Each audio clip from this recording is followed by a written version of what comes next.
ট্রেনের জানলায় তনোয়ার আঁচড়ানো দাগ আর তার ভয়ার্ত মুখের ছাপ যেন রাতের বিভীষিকার সাক্ষী হয়ে রয়ে গেছে। কলকাতার শিয়ালদহ স্টেশন থেকে শান্তিপুর গ্রামে লোকাল ট্রেন ছেড়ে গেল।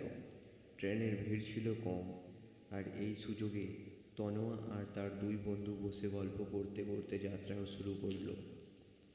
চারদিকে সবুজ ধান খেয়ে, মাঝে মাঝে পুকুর আর বটগাছের দৃশ্য যেন যাত্রার ক্লান্তির ভুলিয়ে দিল।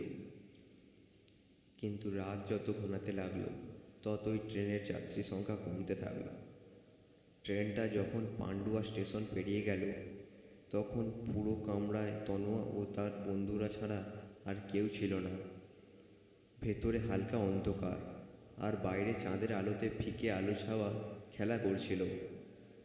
তনোয়ার বন্ধুদের মধ্যে একজন, রাহুল, মজা করে বলল, শুনেছিস এই লাইনে নাকি রাতের বেলায় অদ্ভুত কিছু ঘটনা ঘটে?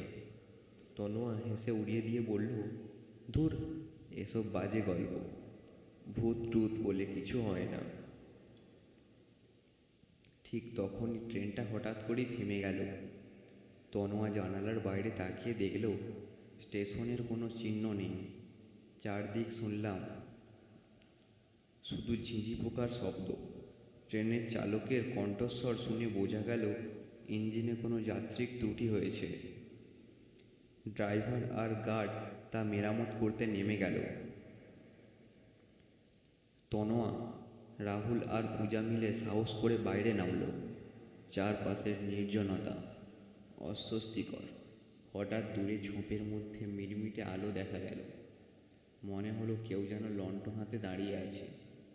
পূজা উৎসুক হয়ে এগিয়ে যেতে চাইলে রাহুল বাধা দিল, কিন্তু তনোয়া বলল, চল দেখে আসি, হয়তো লোকাল কেউ সাহায্য করতে পারবে। আর আলোটার দিকে এগোতেই আশ্চর্যজনক এক দৃশ্য দেখা পেল। ঝোপের মধ্যে এক বৃদ্ধ দাঁড়িয়ে, তার মুখে অদ্ভুত হাসি, তার পোশাক 100 বছর আগেকার মতন। তিনি বললেন, এই লাইনে ভুলেও এসো না, ফিরে যাও, এখানে যারা আসে তারা আর ফেরে না। এই কথা শুনে পূজা পেছনে ফিরে চিৎকার করে দৌড় দিল, কিন্তু সে হঠাৎই পড়ে গেল। রাহুল তাকে তুলতে গেলে তারা দুজনেই একটা গভীর গর্তে পড়ে যায়। তনোয়া কিংকর্তব্যময়ী হয়ে দাঁড়িয়ে দেখে বৃদ্ধ লোকটি কোথাও নেই। তার বদলে চারপাশে অদ্ভুত সাদা ধোঁয়ার মতো কিছু ঘিরে ধরেছে।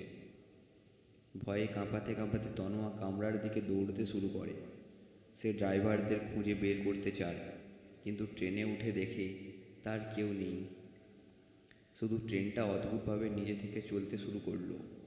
তনোয়া চিৎকার করতে করতে চারপাশে তাকালো, কিন্তু কোনো সাড়া পেল না।